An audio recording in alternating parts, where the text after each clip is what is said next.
5월 11일 사무엘하 18장 31절로 33절 말씀을 가지고 후회 없는 부모 노릇이라는 제목으로 함께 말씀을 나누겠습니다.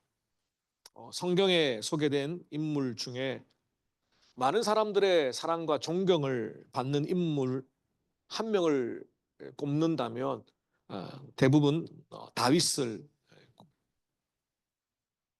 손꼽을 것입니다. 하나님을 향한 굳센 믿음 가지고 있었고 어떤 상황에도 요동치 않는 흔들림이 없는 그런 다윗의 모습을 우리는 성경을 통해서 많이 보았습니다. 장인인 사울 왕에게 쫓길 때에도 몇 번씩 복수의 기회가 있었음에도 불구하고 하나님께 맡기며 용서를 베풀었습니다. 골리앗이란 거대한 장수 앞에서도 하나님의 이름을 의지하여 물맷돌을 들고 당당히 맞서 싸웠던 다윗. 근데 그런 다윗의 가정에서 자녀를 양육하면서 좋은 부모가 되는 것은 다윗에게도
생각할 때는 누구보다도 자기가 아버지의 사랑을 다윗 왕의 사랑을 충분히 받아야 됨에도 불구하고 인정을 받아야 됨에도 불구하고 다윗은 그렇게 많이 사랑을 주거나 표현해 주지 않았던 것 같습니다. 네, 결정적인 사건이 일어나게 됩니다. 사무엘하 13장에 보면 압살롬에게는 다말이라는 친여동생이 있었습니다. 압살롬의 미모가 뛰어나다 보니까 아마 그의 여동생 다말도 아주 미인이었을 것이라고 추측할 수 있죠. 그런데 이복 오빠 중에 암논이라는 사람이 이 다말을 사모하게 됩니다. 짝사랑하게 됩니다. 몇 날 며칠을 끙끙 앓다가 다윗에게 거짓을 말합니다. 아버지에게 요청을 합니다. 다말이 맛있는 과자를 구워서 나에게 병문안 오면 내가 기운을 차리고 일어날 수 있을 것 같다. 그것은 암논이 이 다말을 겁탈하기 위한 악한 계획이었습니다. 실제로 성폭행을 당하고, 그리고 암논은 이 다말을 내어 쫓아버립니다. 암논이 자신의 친여동생에게 한 이 사실을 알고 압살롬은 아무런 내색을 하지 않습니다. 마음 깊은 곳에 분노를 쌓아 두었습니다. 그런데 사무엘하 13장 22절에 보면 다윗이 이 모든 것을 알고 있었다라고 기록합니다. 다윗 왕이 이 모든 일을 듣고 심히 노하니라. 다윗은 압살롬이 느꼈을 분노와 다말이 겪었을 수치를 알고 있었음에도 불구하고 자신은 그냥 버럭 화를 낼 뿐 아무런 조치를 취하지 않습니다. 방관했다는 거죠. 그 자녀들의 감정이 어떻게 상하고 또 그가 어떤 아픔을 경험하고 있는지 다윗은 그저 왕으로서의 체면에 화를 한번 내고 끝났다는 겁니다. 좋은 부모는 자녀의 아픔과 상처를 무시하거나 외면하거나 방관하지 않고 함께 울어주고 싸워주는 사람입니다. 결국 다윗의 방관은 압살롬을 살인자로 만들게 됩니다. 만 2년이 지날 때까지 마음속에 복수를 품고 있었던 압살롬은 양털 깎는 어느 날 모든 왕자들을 초대하고 오직 암논만 죽입니다. 그리고 도망을 갑니다. 다윗의 시대에 양털 깎는 것은 그 나라적인 전체적인 행사였다고 합니다. 양털을 깎아서 이제 팔고 또 그것으로 이제 돈을 수입을 얻으니까 마을 전체, 국가 전체가 큰 축제일로 양털 깎는 행사를 하였습니다. 근데 그 좋은 날 행사에 압살롬은 암논, 자기 이복 형을 죽이는 살인의 날로 삼았다는 겁니다. 만약 다윗이 압살롬과 다말의 분노와 상처를 어루만져주고 위로하였다면 어땠을까 하는 아쉬움이 남습니다. 다윗의 무관심은 결국 압살롬으로 하여금 스스로 그 문제를 해결하도록 부추기는 꼴이 되었고 2년 동안 복수의 칼날을 갈았던 압살롬은 결국 살인의 죄를 범함으로 비극의 드라마가 되게 했다는 겁니다. 그러므로 후회하지 않는 부모가 되기 위해서 우리는 우리의 자녀들의 마음과 감정 그리고 신앙에 세심한 귀를 기울일 필요가 있습니다. 어떤 청소년 상담자는 이런 말을 합니다. 비행 청소년, 문제 청소년의 대부분은 부모의 무관심에서부터 출발한다. 거기에 상처를 받고 아이들은 스스로 나는 사랑받지 못하는 존재, 나는 쓸모없는 존재, 심지어 내가 이 땅에 왜 태어났는지 그 존재의 가치도 잊어버리게 되는 것. 나는 소중하지 않는 그런 자다라고 느끼는 것이 비행 청소년의 비행의 출발이 된다고 말합니다. 지금 제 아이들 3명이 있는데 이 3명을 키우면서 제가 학교를 찾아간 것은 딱 한 번밖에 없습니다. 우리 둘째 성민이가 공학년 때인가 잘 표현을 안 하는데 집에 와서 막 억울하다는 거예요. 이야기를 들어보니까 한두 번이 아니고 여러 번 특정 선생님에게 좀 불이익을 당한다 라는 그런 표현을 하더라고요. 그래서 뭐 혹시 자기 중심적으로 해석을 해서 이야기할 수도 있으니까 몇 번 그런 사건이 있을 때마다 이제 선생님 편을 들어주면서 야, 너가 뭐 그래도 뭔가 잘못했기 때문에 선생님이 너를 그렇게 꾸정하지 않겠냐. 이제 그렇게 달랬는데 몇 번 듣고 보니까 어, 얘가 분명히 거짓말 하는 것 같지는 않고 그렇다고 그 어떤 사건이나 일을 확대해가지고 저에게 고자질을 하는 것 같지도 않은데 들어보니까 조금 이해가 안 되는 부분이 있더라고요. 그럼 똑같이 장난을 쳤는데 다른 애들은 그냥 내버려두고 우리 둘째에게만 디텐션을 주거나 좀 과도하게 그래서 다른 친구들도 다 의아스럽게 생각하는 그런 상황이 몇 번 반복이 되었다 하더라. 그래서 제가 기도하고 학교를 찾아갔습니다. 가서 교장 선생님, 그다음에 그 학년 코디네이터, 그리고 그 담당 그 선생님 다 모아놓고 안 되는 영어로 버벅하면서 컴플레인을 했습니다. 그리고 근데 끝내 그 선생님은 사과를 안 하시더라고요. 예, 사과를 안 하시고 교장 선생님과 코디네이터는 사과를 하고. 그러니까 제가 이 문제가 이 학교 안에서 이 자리에서 해결되지 않으면 교육청까지 가든지 아니면 법적인 고소까지 하겠다라고 뻥을 쳤죠. 뭐 그렇게까지 하겠습니까? 그렇게 하면 그 애가 학교에 어떻게 다니겠습니까? 그런데 그 당시에는 그렇게 세게 이야기 안 하면 영어도 안 되지. 뭐 쪼만하지 키도. 그러니까 뭐 얕잡아 볼 수 있을 것 같아서 괜히 그렇게 이야기를 했어요. 근데 하여튼 뭐 잘 해결이 되었어요. 선생님들도 담당 선생님은 어, 사과를 안 했지만 그래도 담임 그 코디네이터와 교장 선생님이 사과를 하고 재발 방지를 약속하고 뭐 그렇게 잘 무마가 되었습니다. 근데 제 느낌인지 모르겠지만 그 이후로 제 둘째가 저를 바라보는 눈빛이 달라지더라고요. 아, 아빠가 내 편이구나. 좀 영어는 안 되고 서툴고 어눌하지만 아빠가 학교까지 찾아와가지고 교장 선생님 앞에서 당당하게 이 아들이 내 아들이다.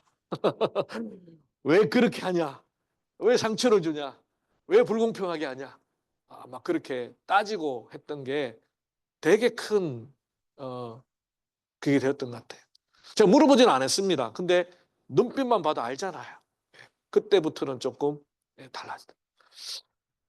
제가 만약 그때 그 상황을 그냥 무시하고 그냥 너가 뭐 잘못했겠지라고 만약에 했다면 그 둘째 우리 성민의 마음속에는 이제 아빠에 대한 신뢰, 결정적인 순간에 부모님이 내 편이구나 라는 것을 경험하지 못하게 되는 거죠.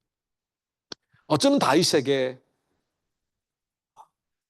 그 압살롬이 상처받고 다말이 상처받았던 그때에 그냥 혼자 화내고 말 것이 아니라 그 아이들의 마음을 압살롬의 마음을 그 다말의 상처를 좀 어루만져 줬다면 과연 그 가정에 비극이 있었을까? 오늘 본문처럼 압살롬아 압살롬아 외치며 울며 애통해 하지는 않았을 것 아닐까? 사랑 부모 여러분, 자녀가 상처받았을 때 외면하지 말고 함께 울어주고 함께 품어주고 반응해야 합니다.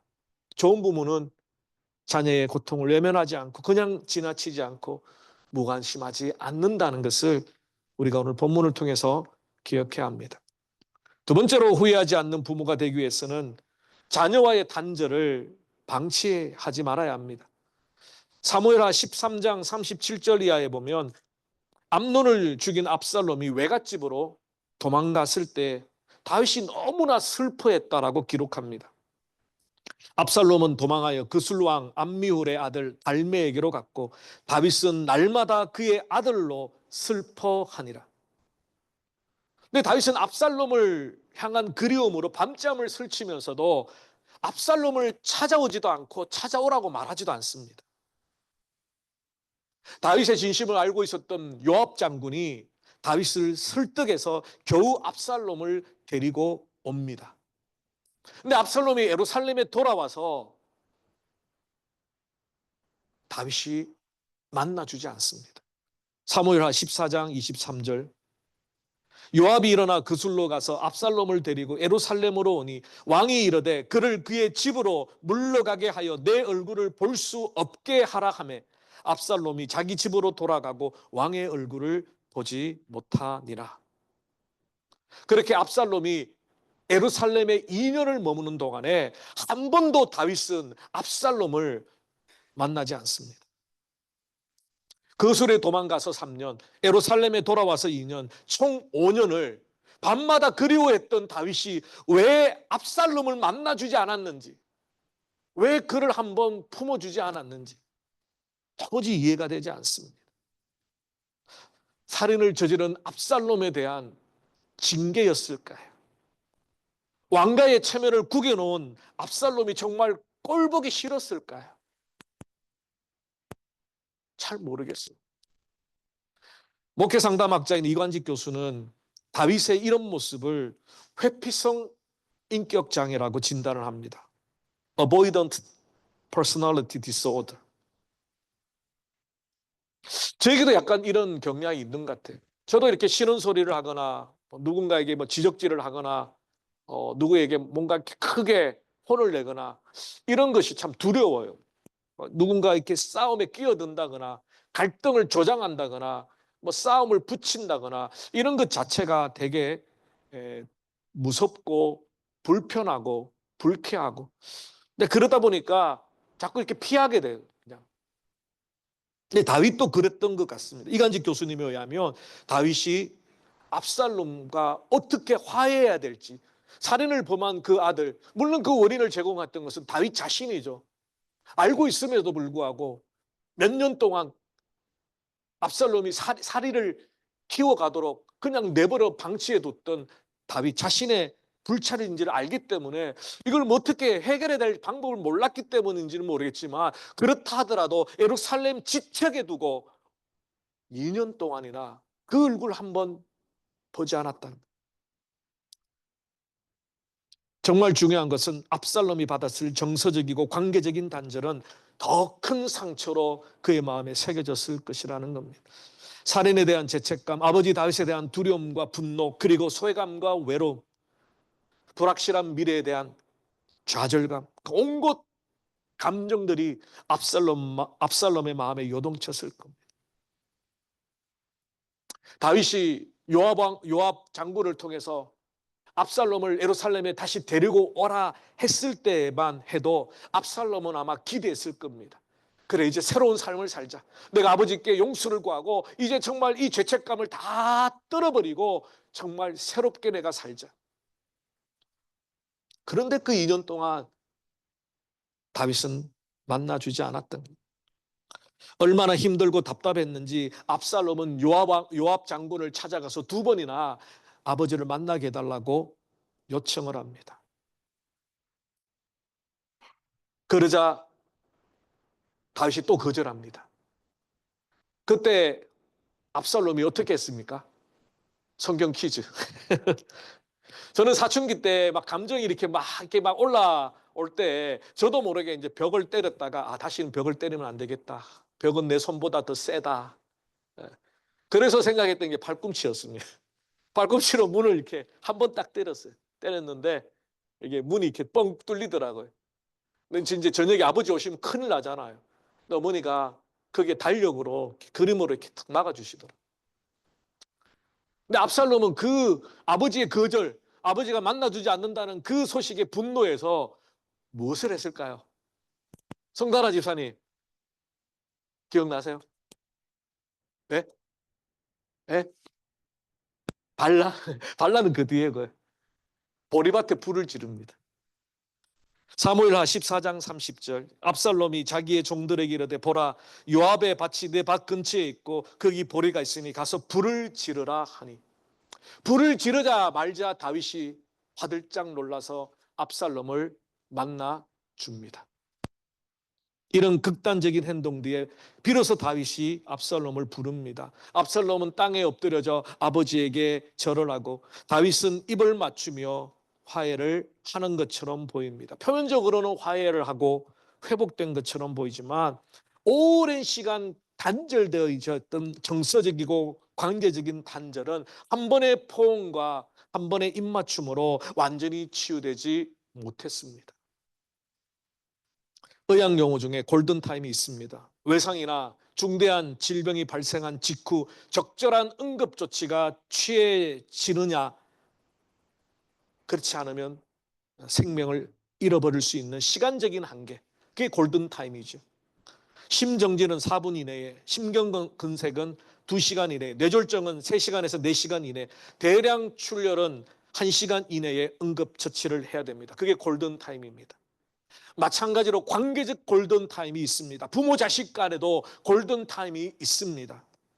사람과 사람 사이에 상처가 생기고 부모 자식 가운데 오해가 생기고 아픔이 생기고 정서적인 괴리가 생기고 문제가 발생했을 때 치유하고 회복하는 결정적인 시간을 놓쳐버리면 아무리 진심을 다하여 다가가도 진심이 받아들여지지 않습니다.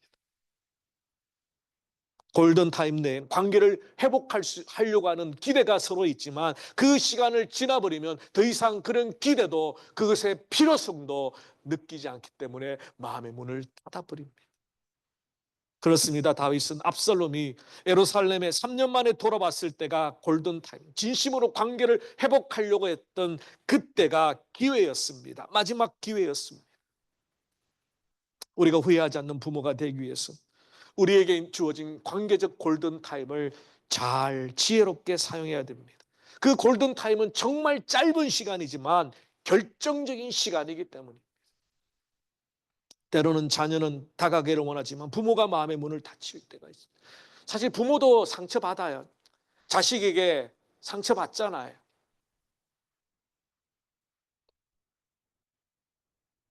내가 어떻게 키웠는데 정말 뼈를 갈고 모든 걸 다 쏟아서 키웠는데 그렇다고 해서 제가 지금 저희 자녀들에게 뭐가 섭섭하다거나 그런 의미는 아닙니다.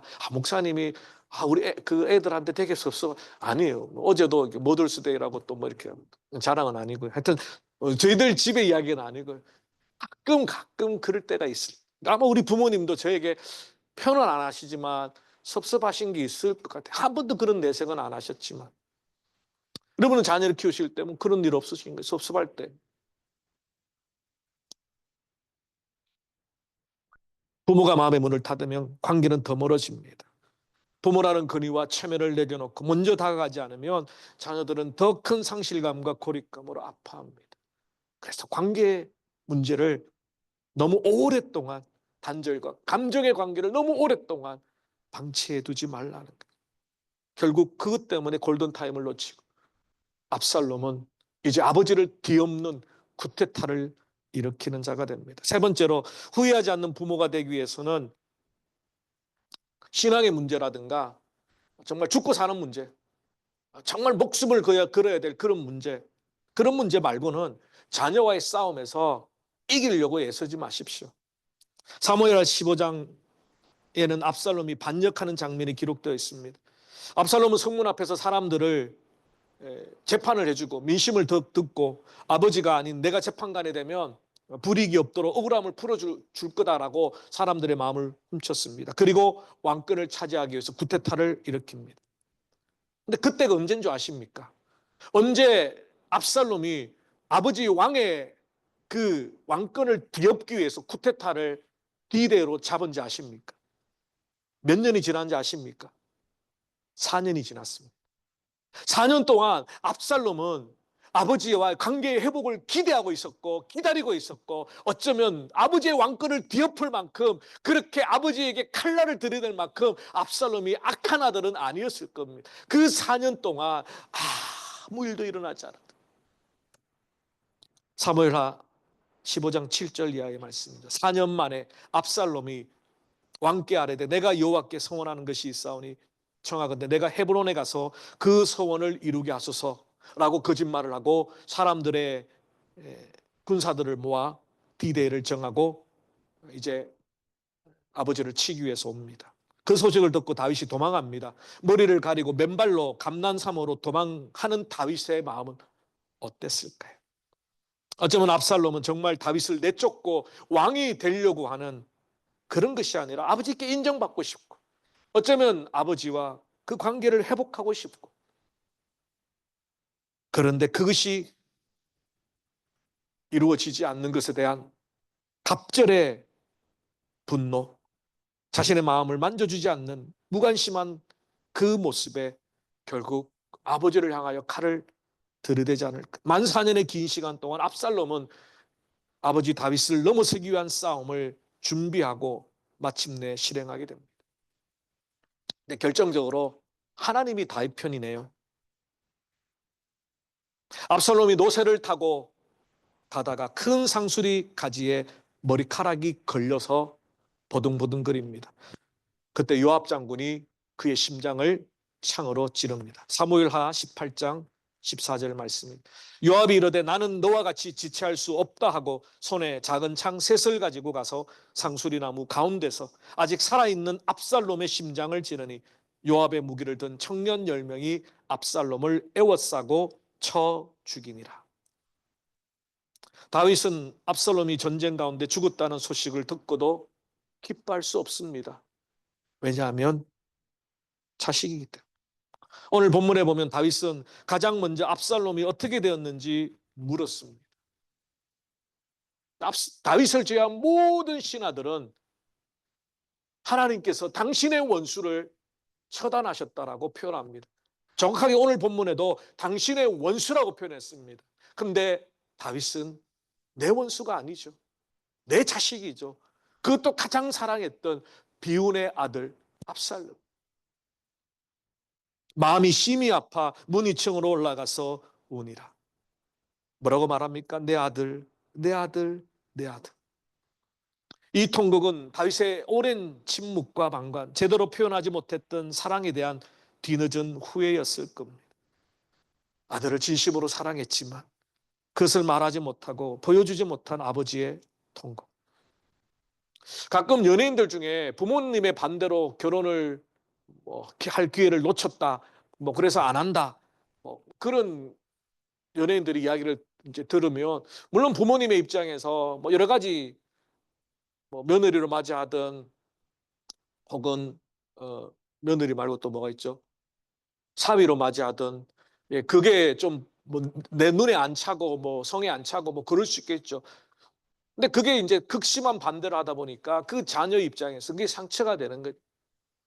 그래서 아예 결혼을 포기한다거나, 아예 그냥 결혼에 관심을 두지 않는 그런 이야기들이 매스컴에 나오면 참 마음이 아픕니다. 우리가 자녀를 이길 수 없습니다. 우리 옛말에도 그런 말이 있잖아요. 자식 이기는 부모는 없다. 정말 진리에 관련되어 있는 말씀은 신앙의 핵심과 관련되어 있는데요. 건강에 몸이 다치고 하는 그런 내용이 아니면 그냥 우리 자녀들을 믿어주고 그 자녀를 꺾으려고, 이기려고 하지 말고 격려하고 위로하고 지원하는. 오늘 다윗이 뭐라고 통곡합니까? 내가 차라리 죽었으면 좋았을 텐데. 그게 부모의 마음 아닙니까? 설사 쿠데타가 일어나서 자기가 죽고 왕권이 빼앗겨도 나보다 잘 되기를 원하는 것, 그게 자녀 아닌가요? 내 어깨를 딛고 더 먼 세상, 더 높은 곳을 향하여 훨훨 나르기를 바라는 게 부모의 마음이거든요. 내가 비껴져서 가라앉지는 아니겠다. 그 다윗이 마지막에 그 고백을 하는 거예요. 그 고백을 압살롬이 살아있을 때 했다면, 그 고백을 압살롬이 정말 안타까워하고 있을 때 했더라면 이런 일은 일어나지 않을 텐데. 근데 다 끝나고 다 죽고 난 뒤에 뒤늦은 후회를 한들. 다윗은 자신의 아들 압살롬의 이름을 압살롬이라고 지었습니다. 뜻은 평화의 아버지란 뜻입니다. 자신의 가정에 더 이상 피 흘림이 없고 평안하기를 바랬던 그 간절함이 압살롬이라는 이름으로 아들의 이름을 짓게 되었습니다. 그런데 오히려 압살롬은 이 쿠데타 때문에 이스라엘 백성들 2만 명이 죽임을 당합니다. 피 흘림의 아들이 되어버렸습니다. 후회하지 않는 부모가 되기 위해서 너무 우리의 자녀들을 끄고 이기려고 하지 말고, 부모가 원하는 대로, 부모가 요구하는 대로, 부모의 그 틀 안에, 특별히 우리 이민 1세대를 살아가는 우리들은 참 조심해야 되는 게, 우리가 가지고 있는 사고방식, 생활방식, 문화, 옛 틀에 우리 1.5세, 2세대들을 막 집어넣으려고 하는, 우리의 세대와 우리 다음의 세대는 문화적으로, 상황적으로 많이 다르기 때문에, 비록 부족하고 어설퍼 보이더라도 끝까지 믿어주고 격려해주는 부모가 되는 것, 그게 후회하지 않는 부모의 세 번째 모습입니다. 말씀을 정리하겠습니다. 사랑하는 성도 여러분, 미국의 시인이자 작가인 셀 실버타인이 쓴 아낌없이 주는 나무란 책이 있습니다. 아마 잘 아실 겁니다. 한 그루의 나무와 한 소년의 이야기입니다. 나무는 소년에게 나뭇잎 왕관을 만들어주기 위해서 잎을 떨구어주고, 소년이 기어오를 수 있도록 가지를 펴주기도 하고, 그네가 되어서 즐겁게 해주기도 하고, 소년이 잠이 들면 그늘을 만들어 주기도 하고, 자신의 열매를 다 내어주어서 돈을 벌게도 하고, 소년의 집을 짓도록 자신의 가지를 전부 베어주기도 하고, 배 한 척을 만들어 주기 위해서 자신의 전부를 내어주고 쓸쓸히 서 있는 그 나무. 소년이 이제 노인이 되어서 돌아옵니다. 그리고 그 나무의 밑둥치에 앉아서 쉴 수 있도록 그것조차 이제 내어줍니다. 그리고 그 책이 이렇게 끝납니다. 나는 정말 행복했습니다. 내어주고, 내어주고, 나 참 행복했어. 그게 부모의 마음. 그게 부모의 마지막 고백. 후회 없이 자녀들을 사랑하고 행복했노라 고백하며 우리의 모든 것들을 내어주는 그런 부모님들이 되시기를 주님의 이름으로 축원합니다. 기도하겠습니다. 살아계신 주님 감사합니다. 오늘 어버이 주일을 맞이해서 아낌없이 주는 나무처럼 우리에게 전부를 내어주신 우리 부모님들을 기억하고 감사하며 다시 한번 그 부모의 마음과 사랑과 정성이 우리를 통하여 우리의 자녀들에게까지 잘 흘러갈 수 있도록 주님 축복하여 주시옵소서. 무엇보다도 우리에게 선물로 주신 자녀들을 믿음으로 사랑으로 잘 양육하기 위해서 오늘 다윗과 같이 후회하지 않는 부모, 그 부모 노릇 참 잘했노라, 그 부모 노릇 하느라 내가 너무 행복했노라, 그렇게 하나님 앞에 고백하며 하나님 앞에 서는 그날까지 주님, 우리의 부모의 노릇이 주님 보시기에 아름다울 수 있도록 축복하여 주시옵소서. 감사하고 우리 주 예수 그리스도의 이름으로 기도 올리옵나이다. 아멘. 우리 다 일어나셔서